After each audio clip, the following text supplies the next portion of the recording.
সারা জীবন আমি একটা কথা বলতাম, আপনার নিশ্চয়ই মনে আছে যে শিবির সন্দেহে কেন মারা হচ্ছে, এটা তো কোনো আইনে নাই।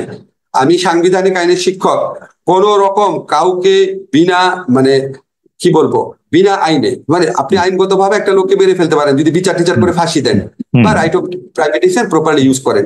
বেআইনি ভাবে কাউকে আঘাত করা, কাউকে মারা, এই মবক্রেসি করা, এগুলি গুরুতর ফৌজদারি অপরাধ। অবশ্যই এগুলি কেউ যদি করে আমরা প্রতিরোধে ব্যর্থ হতে পারি, কিন্তু বিচারে ব্যর্থ না। প্রফেসর আসিফ নজরুল, আমাদের আপনি যেহেতু শিবিরের প্রসঙ্গটা তুললেন, সেজন্য এটা বলা হয় যে বর্তমান সরকারের সাথে জামায়াতের সম্পর্ক সবচেয়ে বেশি। আসলে জামায়াতই বর্তমান সরকারের চালিকা শক্তি।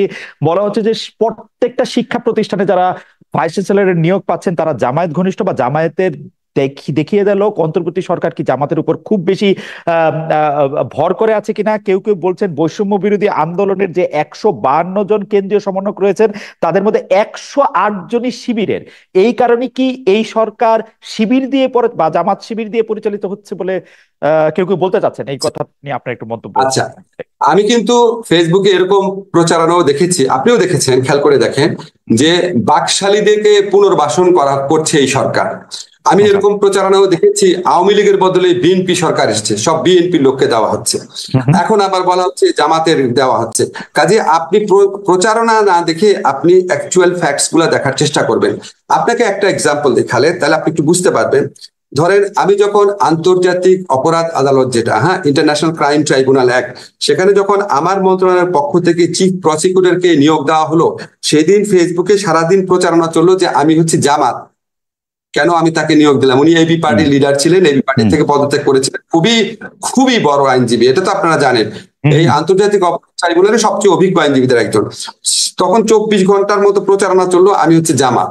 পরে একদিন বিরতির পর শিল্পকলা একাডেমিতে আরেকজন অত্যন্ত প্রসিদ্ধ শিক্ষক জামিল আহমেদ সাহেবকে নিয়োগ দেওয়া হলো। সাথে সাথে 24 ঘন্টার ব্যবধানে প্রচারণা চললো আমি আসলে বাকশালী, আমি খাদানিক এবং আমি নাস্তিক। এখন আপনি বলেন দুইটা জিনিস কি একসাথে সত্যি হতে পারে?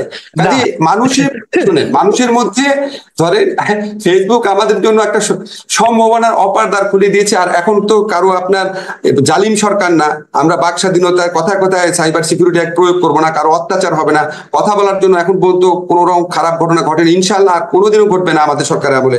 ফলে মানুষ আপনার যার যা ইচ্ছা মতো বলছে, এবং দেশ নিয়ে সবাই খুব কনসার্ন। তো এটা আবার পজিটিভ দিকও আছে, সবাই কনসার্ন হয়ে সবাই অনেক ধরনের উদ্যোগ প্রকাশ করছে।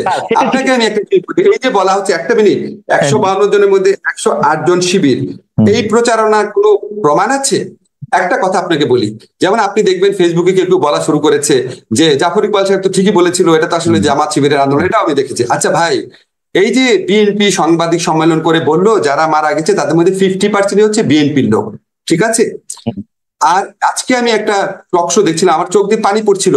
বরকতুল্লাহ বুলুর ছেলে সানিয়া, যে ছেলেটা আপনার পুরো ঘটনা বর্ণনা করলো, তার মা ছিল পাশে। আমি কিন্তু আন্দোলনকালে আমি তাকে চিনতাম না, আমি তার ছবিটা ফেসবুকে দিয়ে বলেছিলাম বাংলাদেশের জয় হবে। একটা মা তার ছেলে টর্চার হচ্ছে, তারপর তাকে বলছে আমরা তোমার সাথে আছি।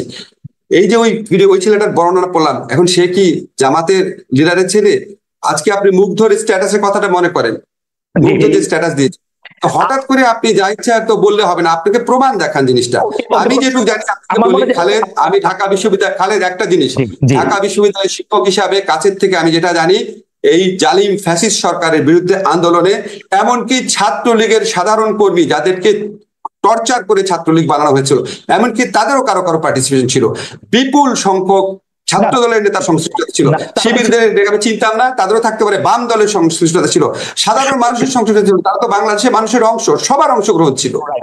আচ্ছা, আমি আপনার সাথে কথা বলে একটা সুবিধা হলো যে আপনার কথা থেকেই আসলে গুরুত্বপূর্ণ কথাগুলি ক্লু পাওয়া যায়। আপনি আন্তর্জাতিক অপরাধ ট্রাইব্যুনালের আইন বা তাদের চিফ প্রসিকিউটরের কথা বলেছেন। প্রফেসর আসিফ নজরুল, আমি একজন জুরিস্ট হিসেবে আপনার কাছে প্রশ্নটা করতে চাই যে সেই আইন আপনারা সংশোধন করছেন, সেই জায়গায় আপনি যাকে চিফ প্রসিকিউটর আপনারা যাকে নিয়োগ দিলেন, সেই আইনজীবী তাজুল ইসলাম, জামায়াত নেতা মতিউর রহমান নিজামী, আলী হাসান মোহাম্মদ মুজাহিদের আইনজীবী ছিলেন। তিনি, তার কিছু পেন্ডিং কেস রয়েছে এই আদালতে, তাকে আবার আপনি দেয়ালের এই পাশে নিয়ে আসলে, এরকম কোন উদাহরণ কি আছে? মানে মানে ওয়াজ ইট এ মাস্ট? মানে তাজুল ইসলাম কি কেন এটা চিফ প্রসিকিউটর করতে হবে? আচ্ছা ঠিক আছে, এখন আপনি আমাকে বলেন, বাংলাদেশে যারা আইনজীবী আছে তাদের একটা বড় অংশ হচ্ছে প্রো আওয়ামী লীগ, এটা তো সত্যি কথা। এখন আপনার কি ধারণা তারা এই আদালতে আইনজীবী হতে রাজি হবে যে এই আদালতে আওয়ামী লীগের নেতাদের বিচার হবে? আপনার কি ধারণা তারা রাজি হবে? আবার ধরেন কিছু কিছু আইনজীবী আছে যাদের দক্ষতা নিয়ে বড় একটা অংশ তো বিএনপির আইনজীবীরাও আছেন যারা খুব আনন্দ নিয়ে রাজি হবে আওয়ামী লীগের লোকদের বিচার করতে। তাই আপনার ধারণা না? জি, আমার ধারণা। আমি আপনাকে নাম দিতে পারি, আপনাকে একটা কথা বলি খালেদ। আচ্ছা ঠিক আছে, আমাদের এই আদালতে তো আরো কিছু আইনজীবী নিয়োগের বিধান আছে। আপনাকে আমি একটা চ্যালেঞ্জ করে দিলাম, আপনি বিএনপির দক্ষ কোনো আইনজীবীকে একটু এনে দেন ভাই, এখানে মানে গুরুত্বপূর্ণ উপস্থিত হওয়ার আছে। আরেকটা কথা আপনাকে বলি, তাজুল তো এখানে আইনজীবী, তাজুল তো বিচারক না। আপনারা যখন যুদ্ধাপরাধী আদালত যখন বিচার হচ্ছিল, তখন যারা এই জামাতি নেতাদের বিপক্ষে যারা আইনজীবী ছিলেন তারা তো সবাই আওয়ামী লীগের পলিটিক্সের সাথে ইনভলভ ছিল, আওয়ামী লীগ পন্থী আইনজীবী ছিল, তারা আওয়ামী লীগ পন্থী আইনজীবী ছিল, আপনার মনে আছে? তো তখন আপনার বিচারে কোনো সমস্যা হয়নি, আমরা বিচারে অন্যান্য প্রসঙ্গে প্রশ্ন তুলেছি, কিন্তু এটা নিয়ে প্রশ্ন তুলিনি। আমরা আইনজীবী তো সরাসরি ভাবেই প্রমাণ করার চেষ্টা করবে দোষ আছে, এবং আমরা তো এই স্কোপটা রেখেছি, যাদের বিরুদ্ধে অভিযোগ আসবে আপনারা পৃথিবীর শ্রেষ্ঠতম আইনজীবীকে নিয়োগ করেন, যেটা গত সরকার করে নাই, আপনারা বেস্ট আইনজীবী নিয়োগ করেন। আমরা তো বিচারক আর জামাত থেকে নিয়োগ করছি না, আমরা তো বিচারক আর বিএনপি থেকে নিয়োগ করছি না। আমরাও চেষ্টা করছি যে বিচারক পদে সবচেয়ে মানে কি বলবো, এখন ভাই সবকিছুর পর বাংলাদেশে মানুষ দেখবে নিয়োগ করার পর বলবো উনি এটার সাথে এই ছিল, উনি এটার সাথে এই ছিল।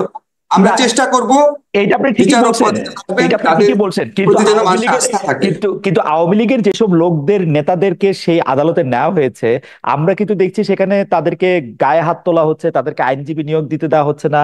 সেই বিষয়টিও আপনাকে ব্যথিত করছে, আপনি নিজেও এটি বলছিলেন। তো আপনার সরকার কি আসলে সেটি খুব বেশি মানে আমি কি বলি যে সেটি আসলে খুব বেশি চেক করতে পারবেন? আমি নিজে দেখেছি, আপনিও দুঃখ প্রকাশ করেছেন যে এরকম তো হওয়ার কথা না, এটা কখনো। আমি আপনাকে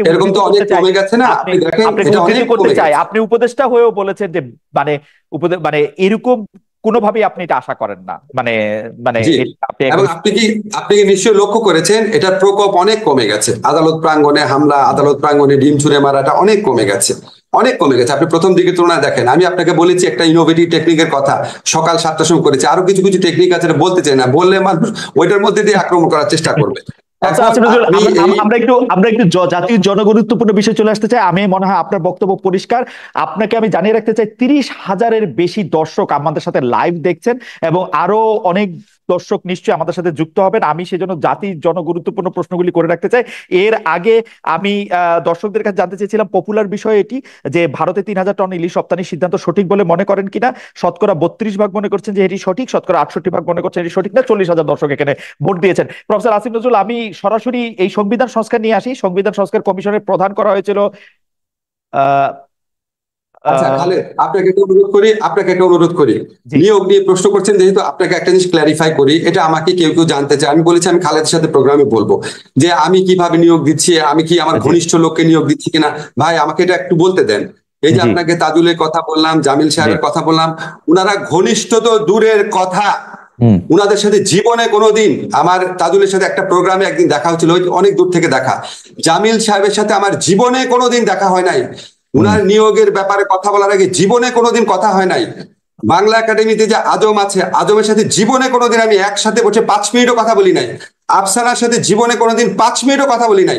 আপনাকে আমি ক্লিয়ার করি জিনিসটা, আমি দক্ষতার দিকে লক্ষ্য রেখেছি, অসংখ্য মানুষের সাথে কথা বলেছি।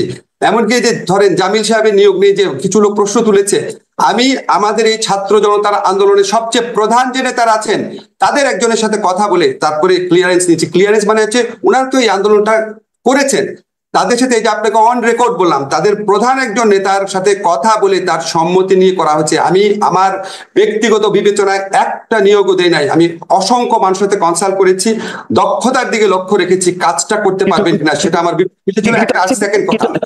সেকেন্ড কথা খালেদ, প্লিজ আমাকে একটা কথা বলতে, দক্ষতার দিকে লক্ষ্য রেখেছি, আর লক্ষ্য রেখেছি গত স্বৈরাচারী ফ্যাসিস্ট সরকারের সহযোগী যারা ছিল, যারা তাদের বেনিফিশিয়ারি ছিল, যারা এই জুলাই অগাস্ট আমার ছাত্র হত্যার সময় যারা আমাদের বিপক্ষে ভূমিকা রেখেছিল, কোনোভাবেই তারা যতই যোগ্য কোনোভাবেই তাদের কথা বিবেচনায় রাখি নাই, এবং তারপরে কনসাল্ট করেছি। এই হচ্ছে আমার প্রক্রিয়া।